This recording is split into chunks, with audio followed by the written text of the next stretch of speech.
안녕하세요, 여러분. 오늘은 한국의 전통적인 장례 절차에 대해 이야기해 보려 합니다.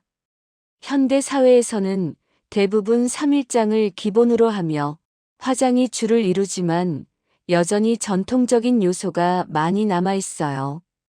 제가 이 과정을 사망의 순간부터 시작해서 순서대로 자연스럽게 설명해 드릴게요. 각 단계에서 사용되는 용어들도 간단히 풀어 설명하겠어요. 의는 지역이나 종교 가문의 풍습에 따라 조금씩 다를 수 있지만 일반적인 흐름을 중심으로 하겠습니다. 슬픔 속에서도 가족들이 고인을 존중하며 보내는 과정이니 천천히 따라와 주세요. 먼저 고인이 돌아가시는 순간, 즉 임종이 다가오면 가족들은 곁을 지키며 그 시간을 함께합니다. 임종이란 고인이 마지막 숨을 거두시는 순간을 지켜보는 것을 말해요. 고인이 운명하시면, 즉 타계하시면 가장 먼저 사망을 확인해야 합니다. 병원에서 돌아가신 경우 주치의가 사망진단서를 발급해 주는데 이는 보통 7에서 10부 정도 필요해요. 만약 집이나 다른 장소에서 돌아가신 경우라면 119에 신고를 해서 응급구조대가 확인한 후 병원으로 이송하고 그곳에서 사망진단서나 경찰의 시체 검안서를 받게 됩니다. 전통적으로는 고복이라는 의식을 치르기도 했는데 이는 돌아가신 분의 혼을 불러들이는 과정이에요. 하지만 요즘은 이 부분이 거의 생략되는 경우가 많아요. 사망 확인이 끝나면 고인을 장례식장으로 모시는 운구 과정이 시작됩니다. 운구란 고인의 관이나 유해를 이송하는 것을 의미하고 영구라고도 불러요. 장례식장 안치실이나 빈소로 고인을 옮긴 후 수시라는 단계를 거칩니다.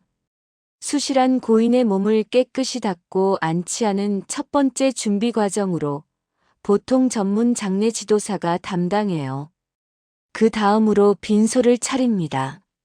빈소는 장례식장의 호실을 선택하고 제단을 꾸미며 영정사진, 위패, 제사상, 그리고 조문객을 위한 용품들을 준비하는 공간이에요. 이 과정에서 부고를 알리게 되는데 부고란 장례식장 위치, 발인 일시, 그리고 장지 등을 친지나 지인, 회사 등에 알리는 거예요. 상주를 선정하는 일도 이때 이뤄지죠. 상주는 보통 장남이나 장손, 장증손 순으로 정해지며 상복을 착용할 준비를 합니다. 만약 화장을 계획 중이라면 염습과 화장 예약을 미리 해두는 게 중요해요. 화장은 사망 후 24시간이 지나야 가능하니 인터넷이나 장례 지도사를 통해 예약합니다.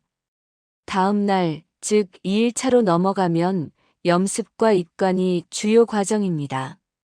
염습이란 고인을 깨끗이 씻기고 소독한 후 수의를 입히는 거예요.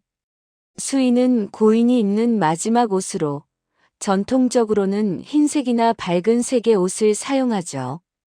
염습은 다시 소렴과 대렴으로 나뉘는데 소렴은 몸을 씻기고 수의를 입힌 후 혼이불로 감싸는 과정이고 대렴은 얼굴까지 완전히 감싸고 염포라는 배로 묶는 거예요. 반함이라는 전통 의식도 있는데 이는 고인의 입안에 깨끗한 쌀이나 옥, 돈 등을 넣어 영혼이 편안히 가시도록 하는 거지만 현대에는 거의 하지 않아요. 염습이 끝나면 입관이 이어집니다. 입관이란 고인을 관 안에 모시는 가장 엄숙한 의식으로 가족들이 참관하며 마지막 인사를 드려요. 관 안에 빈 공간을 채우는 보공 작업도 하죠. 종교에 따라 입관식이나 예배가 열리기도 합니다. 입관 후에는 성복을 합니다. 성복이란 상주와 유족들이 상복을 착용하는 거예요. 상복은 완장이나 두건 같은 것으로 슬픔을 표현하는 복장입니다. 이 단계부터 본격적으로 문상이 시작되는데 조문객들이 빈소를 찾아 조의를 표하고 조문금을 전달하죠. 이제 3일차 발인으로 장례의 클라이맥스가 됩니다. 발인이란 고인이 장례식장을 떠나는 의식을 말해요. 발인제나 발인예배, 발인미사처럼 종교에 따라 다른 예식이 치러지죠. 영정, 위패, 관순으로 운구를 준비한 후 영구차에 싣고 장지로 이동합니다. 장지란 화장장이나 묘지를 의미해요. 이동할 때 탑승 순서는 위패, 영정, 영구, 상주, 유족, 조문객 순으로 정해져 있어요. 대부분의 경우 화장을 선택하니 화장장에 도착하면 화장 과정을 거칩니다. 화장 후 유골을 수습해서 유골함에 담고 납골당이나 봉안당 또는 자연장에 안치하죠. 자연장은 유골을 자연에 뿌리는 방식이에요. 만약 소수의 경우처럼 매장을 선택했다면 묘지에 도착한 후 하관을 합니다. 하관이란 관을 땅에 내리는 과정이에요. 그 다음 성분이 이어지는데 이는 무덤을 완성하는 거예요. 무덤을 쌓고 다듬는 작업이죠. 마지막으로 평토제 같은 제사를 지내기도 해요. 이는 무덤을 평평하게 다듬은 후 고인을 기리는 간단한 의식입니다. 장례가 끝난 후 마무리 과정이 있어요. 위령제나 반우제처럼 화장이나 매장 직후 영정을 모시고 간소한 제사를 지내는 경우가 있지만 요즘은 생략되는 편이에요. 불교식으로는 사망 후 49일째에 49제를 지내고 전통 제사로는 사무제 등이 있지만 현대 사회에서는 거의 하지 않아요. 행정적으로는 사망 후 1개월 이내에 주민센터에 사망 신고를 해야 하며 사망 진단서를 첨부합니다.